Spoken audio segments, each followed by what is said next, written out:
CFDT Total Energy a décidé de faire une vidéo pour partager avec vous un certain nombre d'informations en cette rentrée de septembre, notamment sur des sujets qui tiennent à cœur à tous les salariés et sur lesquels nous allons revenir durant cette vidéo. Avec une négociation sur l'accord des salariés en situation de handicap qui reprend ce vendredi 23 septembre. Négociation importante pour le renouvellement d'un accord qui touche un certain nombre de salariés de la compagnie. Pour les salaires, depuis le mois de juin et le dernier comité européen où la CFDT a porté au président directeur général Patrick Pouyanné un certain nombre de revendications et de demandes, la CFDT attend toujours une date pour la négociation des salaires dans l'entreprise. Conscient que l'attente est forte au regard des résultats pharaoniques de la compagnie et d'une inflation qui atteint des sommets jamais égalés depuis 1985. La CFDT y voit deux volets importants. Couvrir une inflation galopante qui atteint des niveaux entre 6,5 et 7% selon les instituts et le juste partage des résultats pharaoniques de la compagnie. En plus de cela, la CFDT a déjà imaginé certaines revendications, notamment un meilleur accès aux collaborateurs aux offres d'énergie, qui prennent des prix importants, qui augmentent continuellement, et le sentiment d'appartenance à la compagnie peut être plus grand si elle décide de faire participer les salariés à un accès à l'énergie privilégié. Ce seront des revendications que nous porterons lors de la négociation salariale et nous vous invitons à vous rapprocher de vos représentants CFDT pour leur faire part de vos idées concernant ces sujets.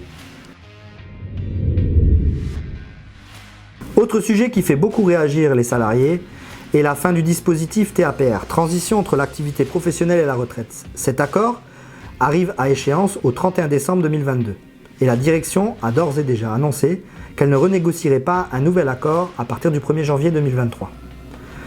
Les raisons évoquées sont la complexité des dispositifs et le peu de personnes optant pour ces options, et le grand nombre de départs de salariés dans le dispositif rupture conventionnelle collective que vous avez connu et entendu les derniers mois.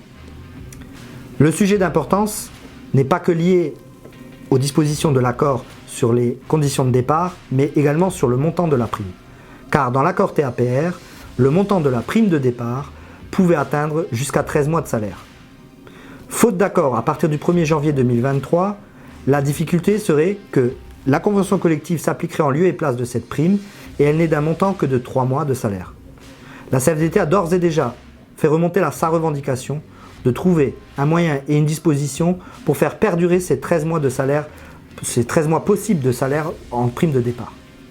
Nous attendons une réponse de la direction et un moyen de pouvoir à nouveau remettre de l'équité dans les futurs départs de nos collègues dans les années à venir.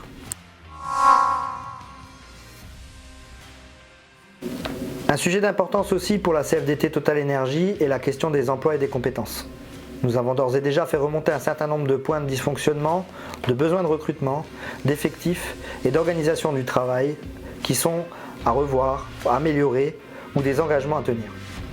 La CFDT continuera à défendre des recrutements à hauteur des besoins et de la charge de travail, ainsi que l'utilisation et l'organisation de travail adéquate.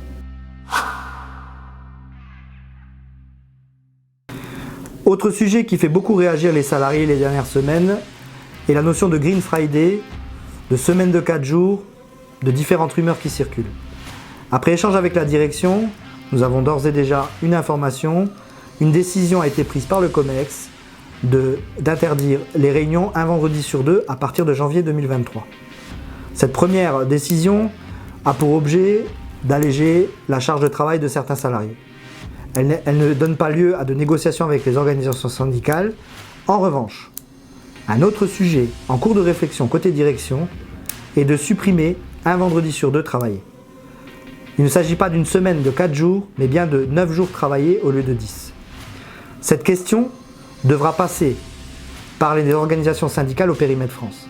En effet, la compagnie a décidé de décliner ces deux concepts au niveau mondial, mais pour ce qui est du périmètre France, elle devra obligatoirement passer par une négociation collective et la validation d'organisations syndicales.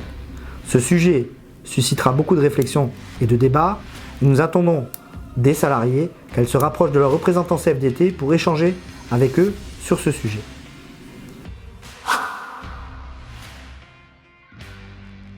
La CFDT a également rappelé à la direction générale son engagement de rediscuter du télétravail et d'assouplir l'accord télétravail existant aujourd'hui. Bon nombre de pilotes ont été mis en œuvre durant les derniers mois, voire même la dernière année, et la direction doit tenir son engagement de réouvrir des discussions sur ce sujet. Nous attendons également une date pour ces négociations-là. Déblocage anticipé des sommes issues de l'intéressement participation suite à l'article 5 de la loi pouvoir d'achat du 16 août dernier. Les salariés pourront débloquer jusqu'à 10 000 € placés dans différents fonds communs de l'entreprise selon certaines modalités.